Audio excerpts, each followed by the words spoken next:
The purpose of the phenotype study is to learn more about the diverse brain, behavioral and cognitive differences throughout the lifespan, and the effect different neurodevelopmental trajectories can have on reading and other functions. It investigates the differences in brain structure and function for youth with various learning abilities and challenges. Dr. Marilu Gorno-Tempini is the lead investigator of this project, conducted at the UCSF Dyslexia Center.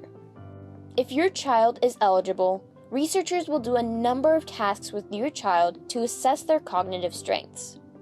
Investigators hope that findings from the study will help provide better understanding of the neuromechanisms underlying dyslexia. The phenotyping study is a study about kids and their brains, essentially. We're trying to figure out as much as possible about how they are developing and mostly about how kids learn to read. This study is recruiting youth between the ages of 7 and 16 and is a developing or developed reader with and without reading difficulties. Your child must be able to have an MRI done to participate in the study. This is an opportunity for you to contribute and help researchers, as well as your peers. You can help others find help and learn more about their own brains. If you have a learning challenge, the Phenotype Project can help researchers discover it, and you can be directed to resources for treatment. All participants have the power to forward research about dyslexia and other challenges. I will provide a first-hand account of my experience and information from the experts about each step.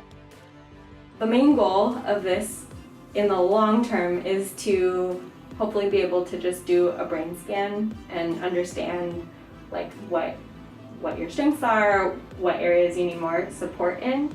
Well, I think it's really an innovative study. We're looking at dyslexia at such an individual level. There is nothing that I know able to give you a global frame like this one. And I know broadly there's a lot of different testing done, a lot of looking at different abilities across sort of language and cognition. I think it's a lot of fun. I think it's a lot of hard work. I think there are hard bits and easier bits and more fun bits and less fun bits, but I think it's overall an interesting experience, and I think it's pretty exciting to learn about how your brain works. It's a great way to learn about your brain. Everybody's brains are very unique, and why not get the chance to learn how you best learn. And for kids who have learning differences, being able to tailor interventions or reading supports, math supports to your brain and how your brain is wired. To be able to really connect so many pieces, so many results of the research, the testing, the questionnaires, the observations, and this is across academic and social emotional and kind of neurological. And be a part of sort of emerging research on looking at sort of the neuroscience of the brain and in developing minds, and particularly for anybody with dyslexia or with other types of differences. Each person that participates is helping us get closer and closer to that goal. This process starts with a 30-minute consent meeting in which your assigned research coordinator will talk to you, the participant, and your parents or guardians about the different sections of the Phenotype Project. This will include an explanation of the consent form. This form was sent to me and my parents shortly after the meeting through DocuSign. It requires several signatures from one parent or guardian, and 2 signatures from the participant. Once the signatures have been submitted, you will receive more information from your research coordinator.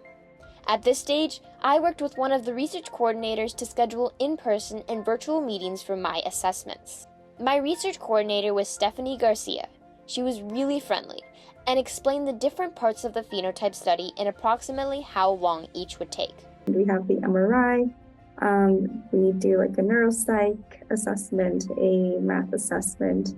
We do language and academic and emotions. And then we have just like a series of different parent surveys.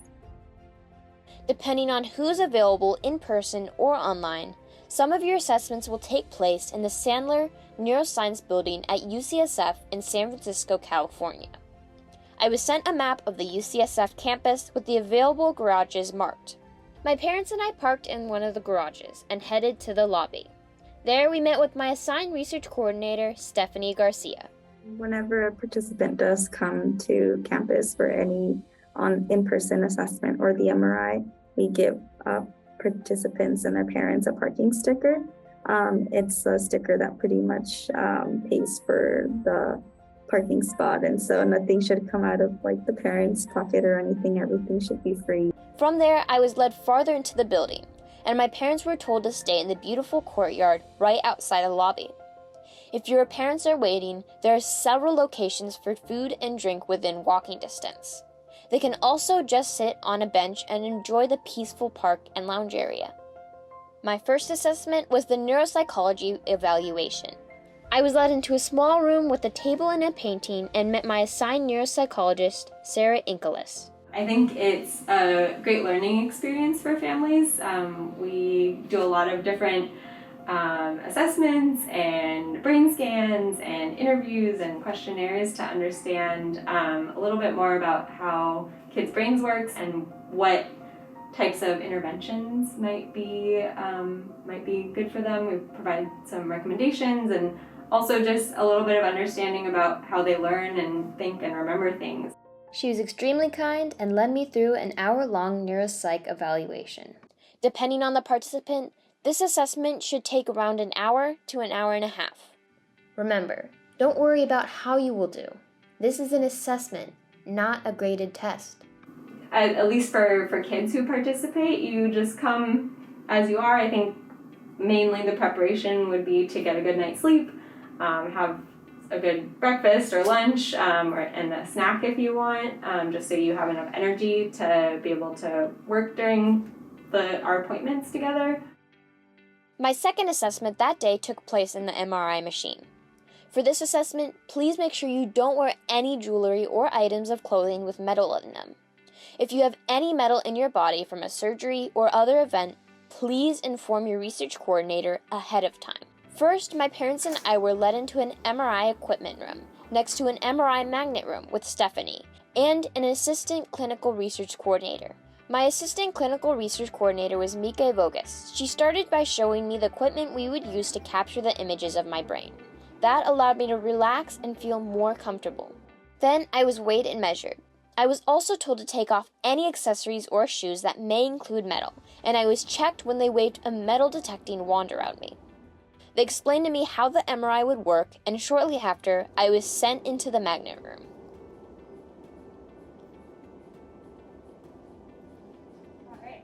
I was asked to lay down on a gurney that slides into the MRI machine. I was given a separate squeeze mechanic that would alert the assistant clinical research coordinator that I wanted to be taken out of the machine. She reassured me that she would definitely pull me out if I asked. As a participant, you can always squeeze it if you feel uneasy or need anything. I was given earplugs to block out the noises of the MRI machine at work. I was given a blanket and a headrest to keep comfortable. And I was given a device with a series of 4 buttons. The 4th button was red, and the assistant clinical research coordinator told me to use it for a game. As a participant, in this game you will be shown a slideshow of photos. Focus on the red dot in the center and push the red button given to you whenever the photos flicker. If you're claustrophobic and get nervous in tight spaces, please inform your research coordinator and they can work with that. It is really safe, and there's nothing to be afraid of. Throughout the MRI session, I was even allowed to watch whatever Netflix movie or show I wanted. My third assessment was the math assessment. On my way out of the building after the MRI, I was handed a packet with math assessment-related materials from my research coordinator. This may differ for each participant, as my math assessment was virtual. My assigned math research analyst, Bettina Pedamonte, led me through the session, answering any questions I might have. We met for over an hour. This assessment should take about an hour to 2 hours. They don't have to prepare anything because I try to, so the battery is divided according to the grade. So there are, and the grade is related to what they are doing at school and so on. Math is often framed as a hard or stressful subject, but just remember that this assessment is used to see how your mind works, not how smart you are. It's a test in which I try to identify the specific difficulties in math. There are many difficulties, but I try to figure out at least 4 kind of dyscalculia. My fourth assessment was the academics assessment. It was mostly a reading assessment. This was another assessment that took place virtually for me. However, it may be in person based on your and the clinician's schedule.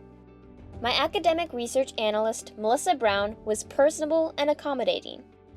The academic portion is a demonstration of their skill set, the tools that they would need to produce or to process academic information. It went by quickly over the course of 1.5 hours. Depending on the participant, it will likely take 1.5 hours to 2 hours. Again, just try your best. This isn't a school test. This is meant to help you learn about your brain. I think the academic portion allows us to see how they can apply these tools as needed, how they can attend to what the goal of an assignment is, and use their tools, their academic skills to reach the expectation of the assignment or the goal of it. How flexible they are, how fluent those skills come to them as they're using them in the moment, or how hard they have to work for it. I mean, sometimes it really takes a long time for all the tools that are needed to kind of come on board at the same time. So we get to see a little bit of that by doing things discreetly. My fifth assessment was a language assessment. It was a speech assessment that focused on several areas. My language research analyst, Zoe Eziz, was kind and explained the process to me. Yeah, so we just go through a few different things that are pretty standard for speech pathologists or speech therapists to do with kids outside of the research context, but it's a little different in research because we're not using it to diagnose, we're using it for kind of specific information we're looking for. But we're looking at things like grammar, vocabulary, something called narratives, which is storytelling. The assessment was done within 1 hour, but can take up to 2 hours depending on the participant. Remember, try your best. The language testing is really looking at how we use language across various forms. My sixth assessment was the spatial assessment. It was based on shapes and how we see and analyze them. My spatial research analyst, Eleanor Palzer, led me through the process, step by step. So that is thinking about how do you look at shapes and understand shapes and things that you might look at with your eyes. So there's some that we just do where you just looking at things, and there's other things where we ask you to draw, like you just did, draw various shapes and things like that. This was another assessment that was done in 1 hour, but can take up to 2 hours. Make sure to get a good night's sleep beforehand, and just try your best. It's about understanding the underlying reasons why someone might be struggling to read. So reading is such a complicated process that involves looking at things, seeing the shape of the letters, putting them all together, making a sound with it, then putting it in the context of the sentence and extracting meaning from it. There's so many stages and steps to that we have to really break it down in order to understand why someone might be finding it difficult to learn. My seventh and final assessment was the emotions assessment. This one was a little bit more experimental. You will have to go to UCSF for this one, as you or your child will be seated in a comfortable chair with a TV. They will have a belt on for breathing and some sensors for heart rate, sweat, and blood pressure. For 2.5 hours, I was shown different videos and movie clips. Afterwards, I was then asked questions about what I watched and what I felt about it. And what this helps us to understand is how do people with dyslexia and other diagnostic conditions, how do they react and experience these different scenarios, and what kind of emotional responses do they have? And one of the things we're looking at in dyslexia is whether people with dyslexia have heightened emotional experiences. Again, make sure to have a good night's rest before the assessment. Researchers are just looking for your best. To conclude, once all of the assessments are scored, there will be a family conference to go over the results and suggest ways to build strength in areas where additional support is needed.